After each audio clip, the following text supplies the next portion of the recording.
Na po tayo na impeachment trial ni VP Sara Duterte at isa po sa interesting na nangyari today ay yung alleged na pag-Indian daw po ng defense sa prosecution according to Attorney Kapunan.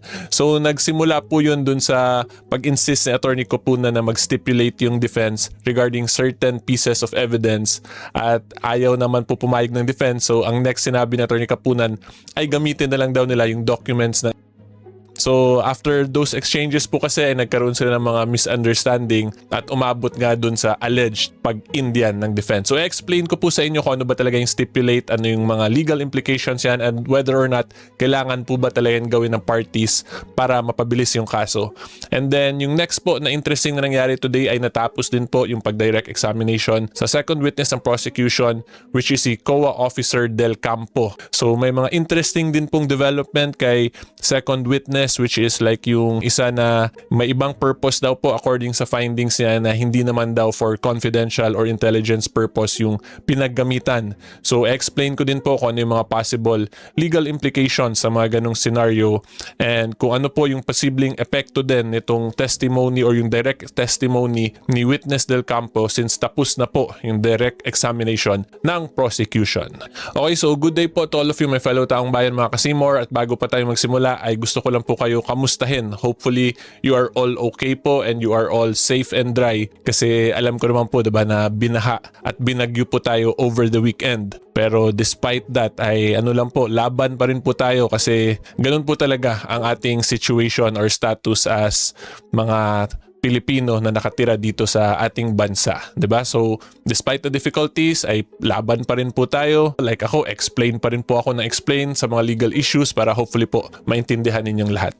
Okay? And kayo pong lahat nanonood ay dapat din po gawin ninyo yung role ninyo at talagang manood po kayo ng mabuti para hindi po kumalat yung mga fake news or wrong information tungkol sa impeachment proceeding. Okay? So, anyway po, start na tayo sa discussion.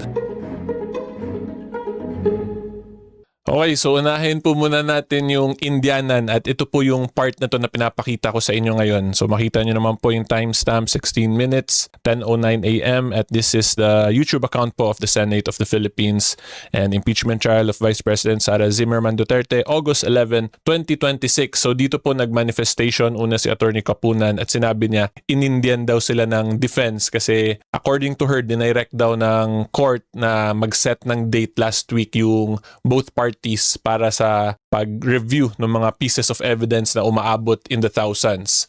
Pero kinorek naman po yun ni Presiding Officer Escudero eventually dun sa ruling niya na hindi naman daw Indian yung nangyari kasi wala pa namang actual date agreed upon yung parties as to dun nga sa pag-check. So therefore, pag wala pang date, wala pa pong Indianan daw na pwede mangyari. Yun yung point dun ni P.O. Escudero. And then yung counter lang po ng defense dun ay hindi naman daw nila o-objectan kung magpakita lang ng summary yung prosecution in relation dun sa thousands of evidence na gagamitin ng prosecution.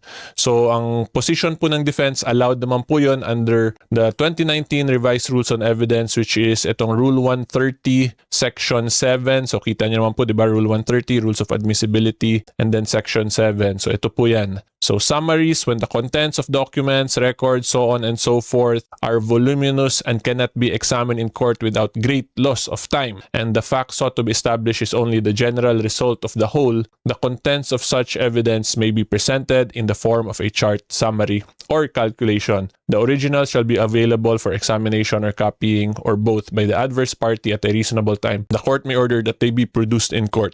So makita nyo naman po na pag sobrang dami nga po yung mga ebidensya na kailangan gamitin ng isang party, tapos yung kailangan lang naman dun is the general result of the whole, allowed po yun na yung summary lang. So yun yung sinabi ng defense na ganun na lang gawin ng prosecution at hindi nila o-objectan yun. Yung naging next issue naman po dun ay ang gusto ni Attorney Kapunan ay hindi na objectan yung isa-isang evidence pag ipa-admit yung summary lang, which is hindi naman pumayag po yung defense kasi according to the defense ay right nila yun to confront or to cross-examine yung actual evidence pag time na nila mag-cross-examine, and of course to object then once the formal offer of evidence, once mangyari na po yung formal offer of evidence. So, anyway, to make the long story short, kasi baka po naguguluhan kayo, hindi naman po talaga mandatory na mag-stipulate yung parties sa mga certain facts of the case or certain evidence. Kasi ang legal definition po ng stipulate means mag-formally agree upon yung parties, diba? So, when you agree, that is voluntarily given yung consent.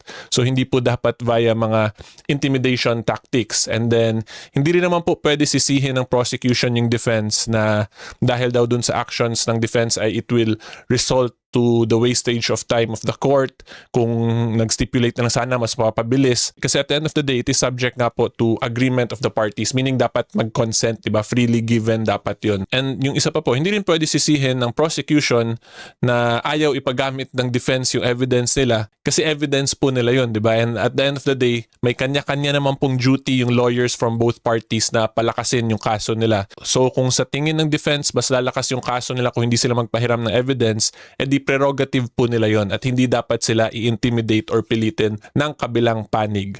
So anyway po, yan lang talaga yung main issue. Pwede naman sana ito mapa-expedite kung dumiretso na lang sa summary kasi according to the defense, hindi naman na nila o-objectan kung magpe-present na lang ng summary yung prosecution. Yung naging issue lang po talaga dito, kung akong tatanungin ninyo, the way kasi i-portray ngayon nila Attorney Kapunan ay parang kasalanan pa ng defense. Pero I'm just clarifying and explaining na hindi po yung kasalanan ng defense kasi yun nga po, kanya-kanyang legal strategy talaga yan and it is the duty of bawat lawyer na palakasin yung kaso nila at hindi yung kaso po ng kalaban nila. Ganun po talaga yan in cases. Okay? And then, kung titingnan din naman po ninyo yung ruling dito ni Presiding Officer Escudero, ang sinabi na lang niya to avoid the issue ay mag-submit na lang yung both parties ng copies ng kanya-kanyang evidence at issue kasi wala pa rin copy daw po yung impeachment trial court nung thousands of evidence or documents na yun kasi hindi na submit during pre-trial. So impeachment court na lang basically yung magve-verify most likely yung mangyayari po niyan. Okay, and then after po nung mga bangayan nung dalawang counsel for the parties ay nag-continue na yung direct examination kay COA Officer Del Campo. So quick backstory lang po, si Officer Del Campo nga yung nag-handle na nung actual notice of disallowance case against VP Sara Duterte. Kasi again, si Attorney Wamil po hanggang sa notice of suspension lang. Okay, so ngayon ang next question na lang po talaga, after ng direct examination kay COA Officer Del Campo, napalakas po ba ng prosecution yung kaso nila? Meaning, napakita na ba talaga nila yung elements nung allegation nila na misuse of confidential funds? Okay, time out lang muna mga kasimor. Gusto ko lang po kayo i-remind na hopefully you can like this video po, mag-subscribe sa YouTube channel ko. Libre po yung YouTube subscription ko, 100% free. Basta sa YouTube po, hindi sa Facebook or TikTok. And of course, pasalamat din po sa inyong lahat na nakasubscribe na. 484,000 na po tayo. Sobrang lapit na po sa 500,000, 500,000 sa YouTube. So hopefully po, matulungan nyo naman ako doon at ma-achieve ko yung milestone na yon.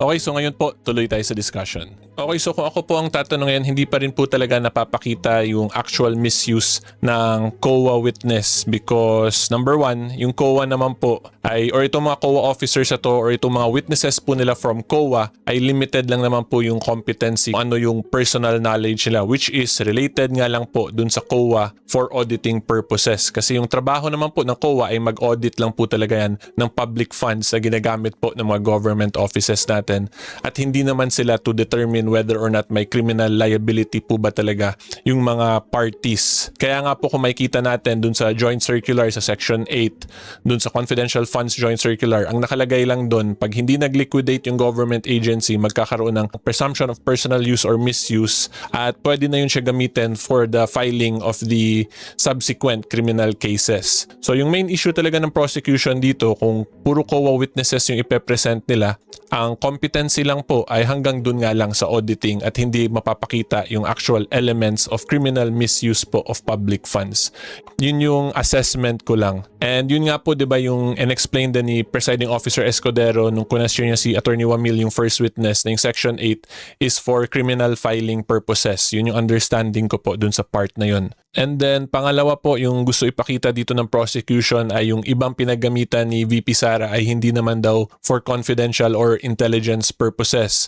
So, pag ganun, syempre, yung maging conclusion po nila yan ay may misuse na. Pero, ang dilemma lang po sa ganung legal theory, again, yung COA po is not competent to testify as to that kasi limited nga lang sila dun sa auditing practice or sa auditing function nila as a COA. And kung tatandaan din po natin sa mga COA cases, yung pinakadulo po talaga niyan after ma-finalize yung notice of disallowance all the way sa Supreme Court, ang main liability po niyan is civil liability lang, which is for restitution, yung para ibalik yung pera. 'Di ba? So again, take note, civil liability yung main liability po ng mga notice of disallowance.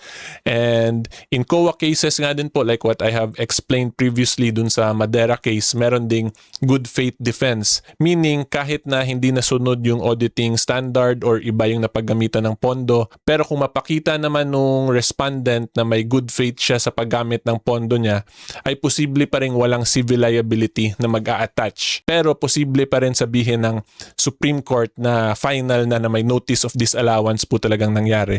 At yun nga po yung nangyari dun sa Madera case, may notice of disallowance talaga na dineclare ng court na final yun siya, pero walang restitution na pinagawa kasi may good faith na defense. And then yung next question na lang po dyan, kung ginamit ba yung public fund for a different purpose, hindi ba yun siya malversation? Hindi ba siya criminal malversation?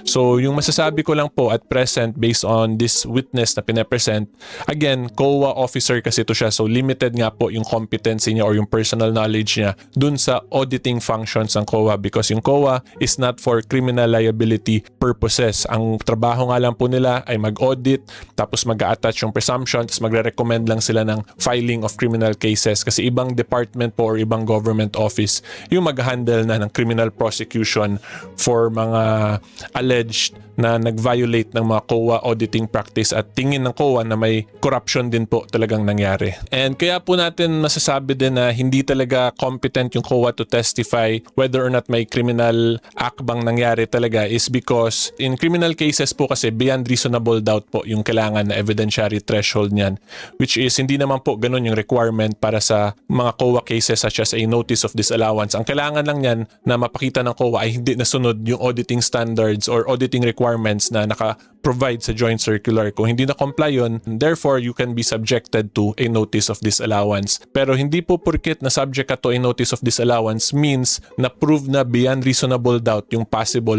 criminal liability ng isang respondent. Because again, the COA is limited lang po for a very specific purpose which is to audit po yung public funds. So overall po, ang masasabi ko lang kung ako po ang tatanungin ninyo, yung professional assessment ko po ay may mga may mga hurdles pa na kailangan ma-overcome yung prosecution para mapakita yung actual misuse. Kasi kung tatandaan din po natin, di ba, yung legal definition ng betrayal of public trust, one of the examples po niyan ay yung tyrannical abuse. So dapat makorelate din ng prosecution dito paano yung isang action na could only result to a civil liability of restitution, paano yun siya, yung ganong liability lang could amount to tyrannical abuse of power.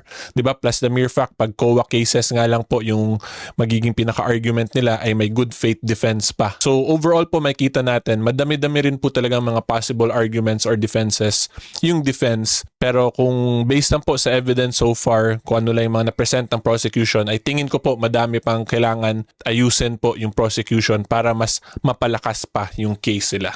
Okay, so yung next na lang pong gagawin natin dito ay abangan na lang po natin yung mga next set of hearings and defense of the defense, kung ano yung mga papakita nilang counter arguments to this, or kung tingin ba nila hindi na nila kailangan mag-present ng defense. At yung isa pa po na very excited din ako is kung whether or not lalabas ba kaya talaga sila Andilim at sila Mary Grace Piatos.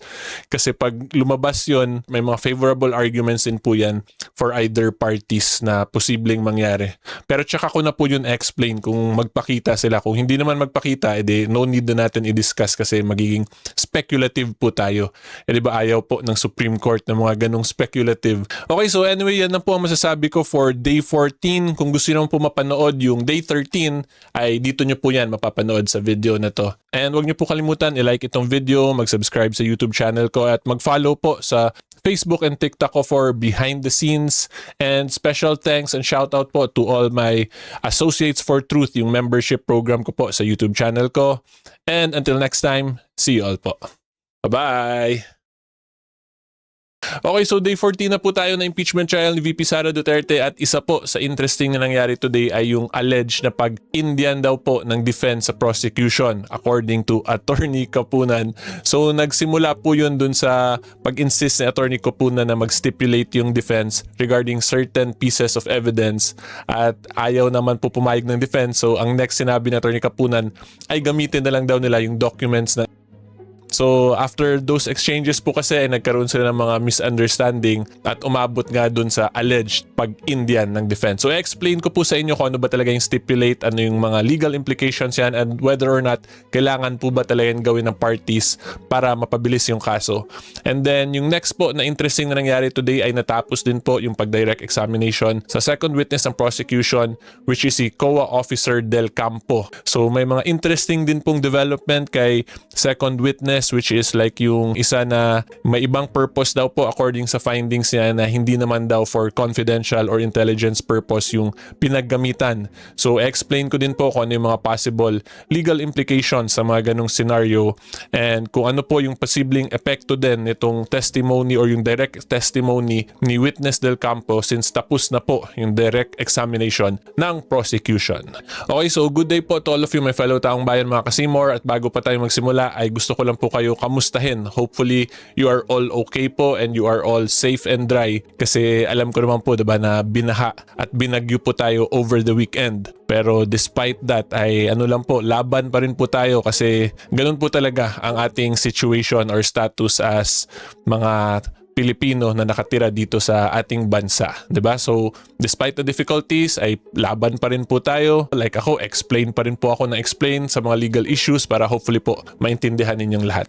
Okay? And kayo pong lahat nanonood ay dapat din po gawin ninyo yung role ninyo at talagang manood po kayo ng mabuti para hindi po kumalat yung mga fake news or wrong information tungkol sa impeachment proceeding. Okay? So, anyway po, start na tayo sa discussion.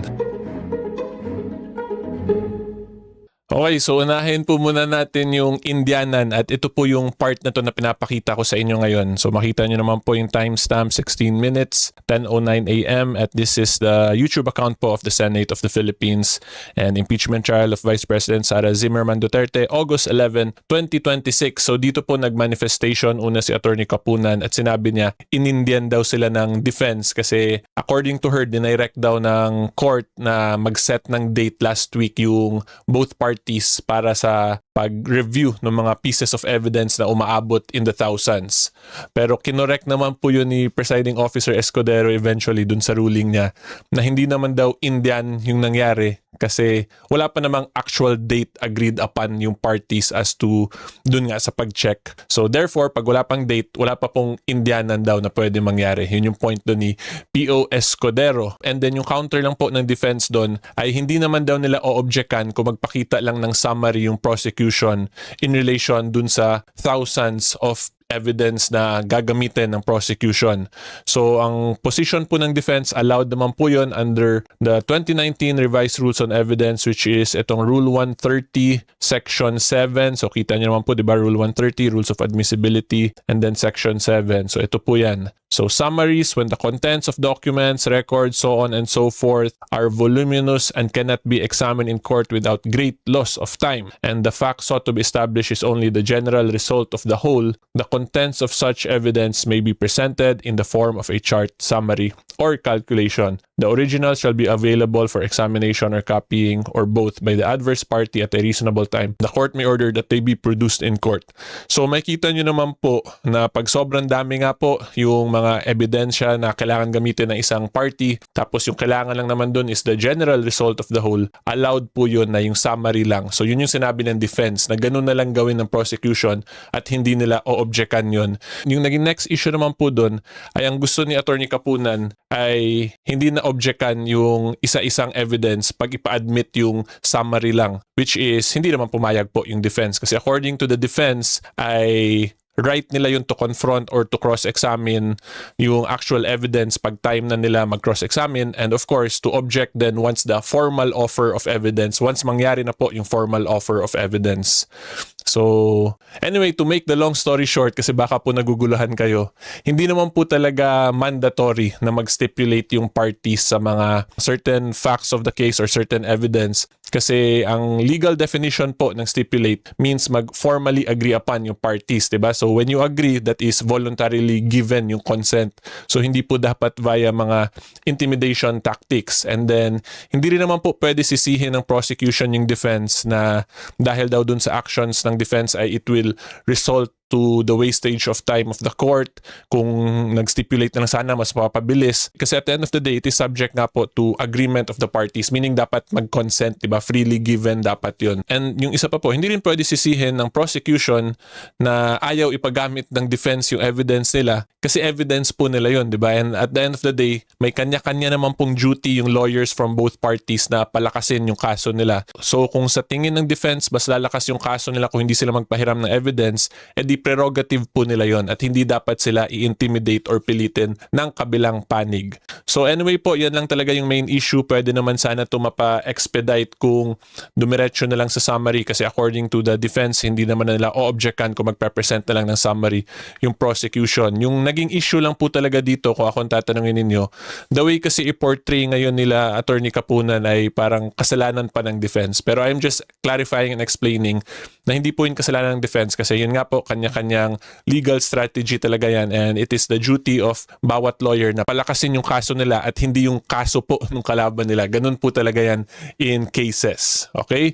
And then, kung titingnan din naman po ninyo yung ruling dito ni Presiding Officer Escudero, ang sinabi na lang niya to avoid the issue ay mag-submit na lang yung both parties ng copies ng kanya-kanyang evidence at issue kasi wala pa rin copy daw po yung impeachment trial court nung thousands of evidence or documents na yun kasi hindi na submit during pre-trial. So impeachment court na lang basically yung magve-verify most likely yung mangyayari po niyan. Okay, and then after po nung mga bangayan nung dalawang counsel for the parties ay nag-continue na yung direct examination kay COA Officer Del Campo. So quick backstory lang po, si Officer Del Campo nga yung nag-handle na nung actual notice of disallowance case against VP Sara Duterte. Kasi again, si Attorney Wamil po hanggang sa notice of suspension lang.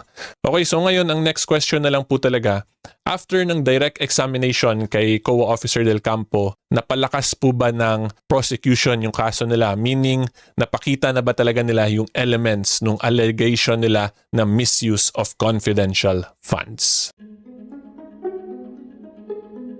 Okay, time out lang muna mga kasimor. Gusto ko lang po kayo i-remind na hopefully you can like this video po, mag-subscribe sa YouTube channel ko. Libre po yung YouTube subscription ko, 100% free. Basta sa YouTube po, hindi sa Facebook or TikTok. And of course, pasalamat din po sa inyong lahat na nakasubscribe na. 484,000 na po tayo, sobrang lapit na po sa 500,000, 500,000 sa YouTube. So hopefully po, matulungan nyo naman ako doon at ma-achieve ko yung milestone na yon. Okay, so ngayon po, tuloy tayo sa discussion. Okay, so kung ako po ang tatanungin, hindi pa rin po talaga napapakita yung actual misuse ng COA witness because number one, yung COA naman po ay, or itong mga COA officers to or itong mga witnesses po nila from COA ay limited lang naman po yung competency, ano yung personal knowledge nila which is related nga lang po dun sa COA for auditing purposes. Kasi yung trabaho naman po ng COA ay mag-audit lang po talaga yan ng public funds na ginagamit po ng mga government offices natin at hindi naman sila to determine whether or not may criminal liability po ba talaga yung mga parties. Kaya nga po kung makikita natin dun sa joint circular sa section 8, dun sa confidential funds joint circular, ang nakalagay lang dun, pag hindi nag-liquidate yung government agency, magkakaroon ng presumption of personal use or misuse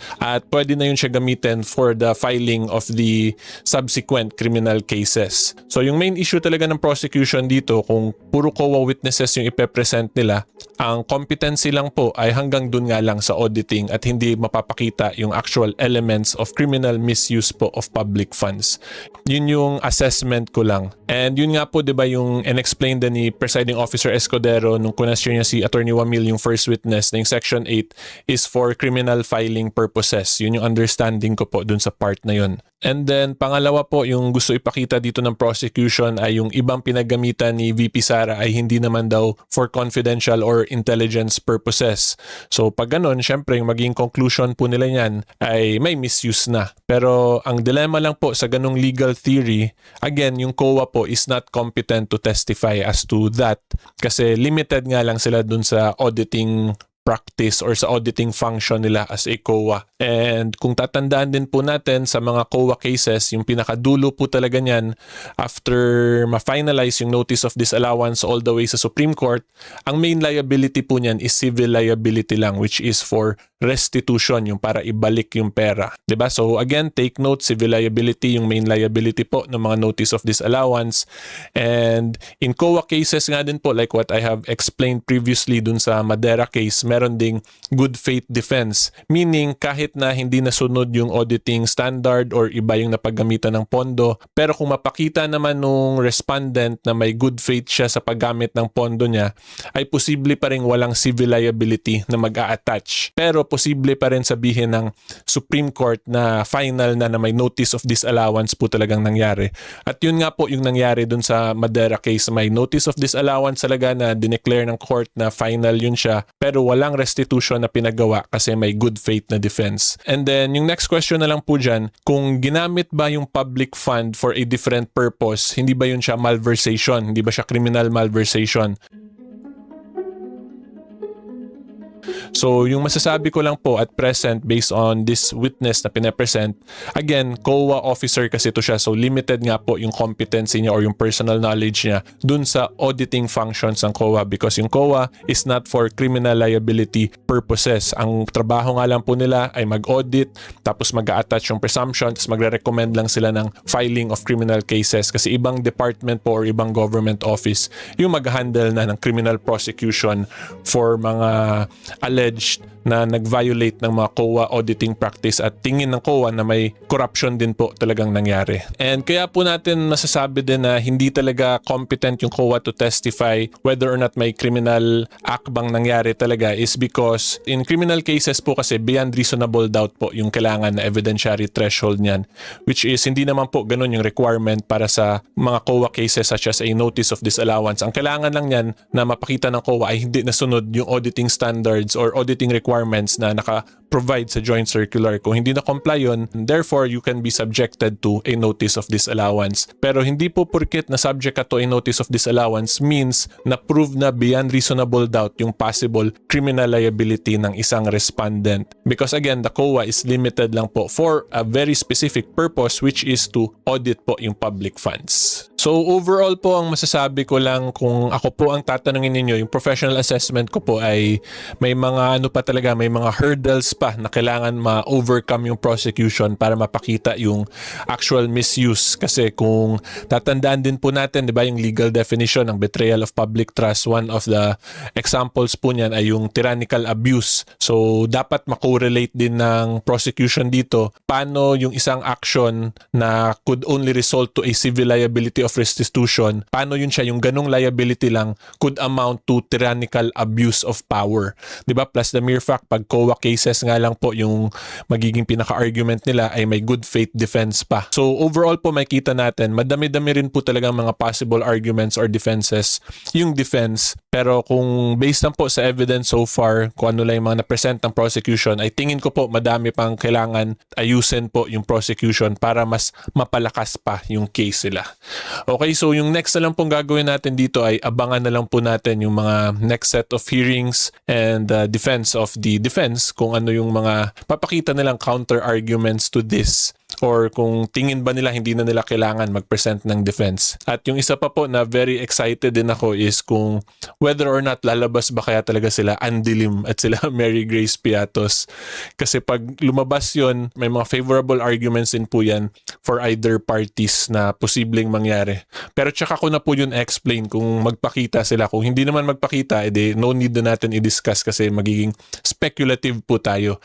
Eh di ba ayaw po ng Supreme Court ng mga ganong speculative. Okay, so anyway, yan na po ang masasabi ko for day 14. Kung gusto nyo po mapanood yung day 13, ay dito nyo po yan mapapanood sa video na to. And huwag nyo po kalimutan i-like itong video, mag-subscribe sa YouTube channel ko at mag-follow po sa Facebook and TikTok ko for behind the scenes. And special thanks and shout out po to all my Associates for Truth, yung membership program ko po sa YouTube channel ko. And until next time, see you all po. Bye-bye! Okay, so day 14 na po tayo na impeachment trial ni VP Sara Duterte at isa po sa interesting na nangyari today ay yung alleged na pag-Indian daw po ng defense sa prosecution according to Attorney Kapunan. So nagsimula po yun dun sa pag-insist ni Attorney Kapunan na mag-stipulate yung defense regarding certain pieces of evidence at ayaw naman po pumayag ng defense. So ang next sinabi ni Attorney Kapunan ay gamitin na lang daw nila yung documents na. So after those exchanges po kasi nagkaroon sila ng mga misunderstanding at umabot nga dun sa alleged pag-Indian ng defense. So explain ko po sa inyo kung ano ba talaga yung stipulate, ano yung mga legal implications yan, and whether or not kailangan po ba talaga yung gawin ng parties para mapabilis yung kaso. And then yung next po na interesting na nangyari today ay natapos din po yung pag-direct examination sa second witness ng prosecution, which is si COA Officer Del Campo. So may mga interesting din pong development kay second witness, which is like yung isa na may ibang purpose daw po according sa findings niya na hindi naman daw for confidential or intelligence purpose yung pinaggamitan. So explain ko din po kung ano yung mga possible legal implications sa mga ganong scenario and kung ano po yung posibleng epekto din nitong testimony or yung direct testimony ni Witness Del Campo since tapos na po yung direct examination ng prosecution. Okay, so good day po to all of you, my fellow taong bayan, mga Kasimor, at bago pa tayo magsimula ay gusto ko lang po kayo kamustahin. Hopefully you are all okay po and you are all safe and dry kasi alam ko naman po diba na binaha at binagyo po tayo over the weekend. Pero despite that ay ano lang po, laban pa rin po tayo kasi ganun po talaga ang ating situation or status as mga Pilipino na nakatira dito sa ating bansa, 'di ba? So, despite the difficulties ay laban pa rin po tayo. Like ako, explain pa rin po ako na explain sa mga legal issues para hopefully po maintindihan ninyong lahat. Okay? And kayo pong lahat nanonood ay dapat din po gawin ninyo yung role ninyo at talagang manood po kayo ng mabuti para hindi po kumalat yung mga fake news or wrong information tungkol sa impeachment proceeding. Okay? So, anyway po, start na tayo sa discussion.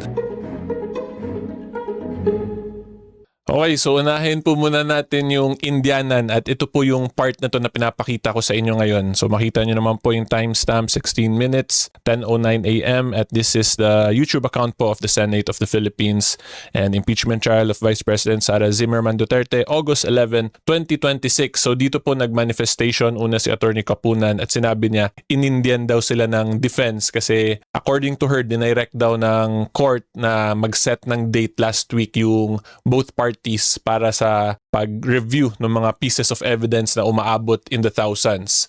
Pero kinorek naman po yun ni Presiding Officer Escudero eventually dun sa ruling niya na hindi naman daw Indian yung nangyari kasi wala pa namang actual date agreed upon yung parties as to dun nga sa pag-check. So therefore, pag wala pang date, wala pa pong Indianan daw na pwede mangyari. Yun yung point dun ni P.O. Escudero. And then yung counter lang po ng defense dun ay hindi naman daw nila o-objectan kung magpakita lang ng summary yung prosecution in relation dun sa thousands of evidence na gagamitin ng prosecution. So ang position po ng defense, allowed naman po yun under the 2019 Revised Rules on Evidence, which is itong Rule 130 Section 7. So kita niyo naman po, di ba, Rule 130, Rules of Admissibility, and then Section 7. So ito po yan. So summaries, when the contents of documents, records, so on and so forth are voluminous and cannot be examined in court without great loss of time, and the fact sought to be established is only the general result of the whole, the contents of such evidence may be presented in the form of a chart, summary, or calculation. The original shall be available for examination or copying or both by the adverse party at a reasonable time. The court may order that they be produced in court.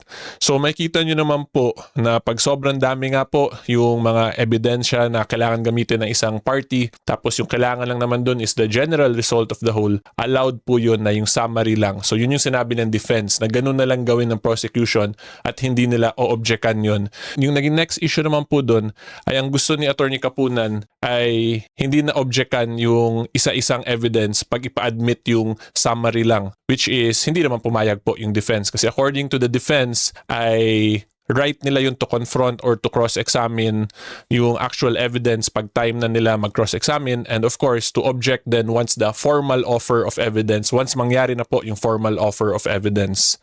So, anyway, to make the long story short, kasi baka po naguguluhan kayo, hindi naman po talaga mandatory na mag-stipulate yung parties sa mga certain facts of the case or certain evidence. Kasi ang legal definition po ng stipulate means mag-formally agree upon yung parties, diba? So, when you agree, that is voluntarily given yung consent. So, hindi po dapat via mga intimidation tactics. And then, hindi rin naman po pwede sisihin ng prosecution yung defense na dahil daw dun sa actions ng defense ay it will result to the wastage of time of the court kung nag-stipulate na lang sana mas mapabilis. Kasi at the end of the day, it is subject nga po to agreement of the parties, meaning dapat mag-consent, diba? Freely given dapat yun. And yung isa pa po, hindi rin pwede sisihin ng prosecution na ayaw ipagamit ng defense yung evidence nila kasi evidence po nila yun, diba? And at the end of the day, may kanya-kanya naman pong duty yung lawyers from both parties na palakasin yung kaso nila. So kung sa tingin ng defense, mas lalakas yung kaso nila kung hindi sila magpahiram ng evidence, edi prerogative po nila yon at hindi dapat sila i-intimidate or pilitin ng kabilang panig. So anyway po, yan lang talaga yung main issue. Pwede naman sana ito mapa-expedite kung dumiretso na lang sa summary kasi according to the defense, hindi naman na nila o-objectan kung magpe-present na lang ng summary yung prosecution. Yung naging issue lang po talaga dito, kung akong tatanungin ninyo, the way kasi i-portray ngayon nila Attorney Kapunan ay parang kasalanan pa ng defense. Pero I'm just clarifying and explaining na hindi po yung kasalanan ng defense kasi yun nga po, kanya-kanyang legal strategy talaga yan and it is the duty of bawat lawyer na palakasin yung kaso nila at hindi yung kaso po ng kalaban nila. Ganun po talaga yan in cases. Okay?